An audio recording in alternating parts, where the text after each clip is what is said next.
Field marshal Syed Asim Munir की रावलपिंडी के church में क्रिसमस की तकरीबात में शिरकत। मसीही बरादरी को क्रिसमस की दिली मुबारकबाद। कहा, कायद आज़म के विजन के मुताबिक अक़लियतों के हुकूक का तहफ़्फ़ुज़ पाकिस्तान की बुनियाद है। पाकिस्तान मसीहों की कौमी तरक्की और दिफा में खिदमात काबिल फ़ख्र हैं। मुसल्लह अफ़वाज में मसीही बरादरी की नस्ल दर नस्ल खिदमात को सराहा गया। पाकिस्तान की ताकत तनव्वुर, मसावी मवाक़ों और मुश्तरका इक़दार आईनी में है। मसीही रहनुमाओं का फील्ड मार्शल के दौरे पर इज़हार तशक्कुर।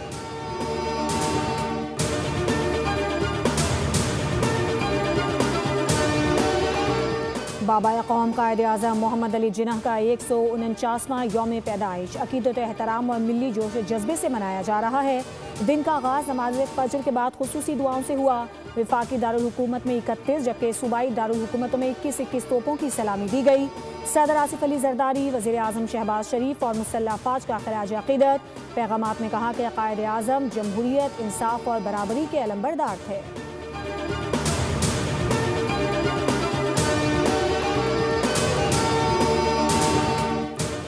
ट्रंप की नई खारजा पॉलिसी में पाकिस्तान वाज़े तौर पर विनर करार दे दिया गया, जबकि भारत को खारजा पॉलिसी के लूजर्स में शामिल किया गया।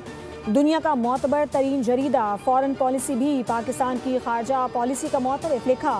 ट्रंप के दूसरे दौर में पाकिस्तान ने वाशिंगटन में स्ट्रेटेजिक कम बैक किया। पाकिस्तान की स्मार्ट सफारतकारी ने वाशिंगटन में ताकत का तवाज़ुन इस्लामाबाद के हक में मोड़ दिया।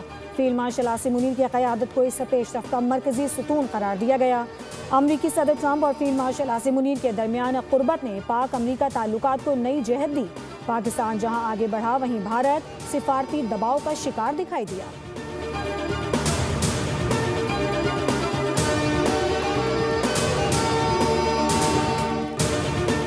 और अमरीकी मैगजीन दी डिप्लोमेट ने पाकिस्तान को 2025 में दोबारा आलमी तवज्जो का मरकज़ करार दे दिया। रिपोर्ट में लिखा कि रवां बरस पाकिस्तान के लिए स्ट्रेटेजिक पॉलिसी और अस्करी एतमाद की बहाली का साल साबित हुआ। अस्करी क़यादत के वाज़े विजन ने रियासत रिट मजबूत की। इंतहा पसंदी के खिलाफ फील्ड मार्शल का दो टोक मौक़िफ़ अहम संग मील करार दिया गया। महदूद वसाइल के बावजूद पाकिस्तान ने मौसर दिफाई रद्द-ए-अमल दिया। सीपैक, गजा, अफगानिस्तान और दहशत गर्दी के खिलाफ पॉलिसी पर पाकिस्तान का मौक़िफ़ आलमी सतह पर नुमाया रहा।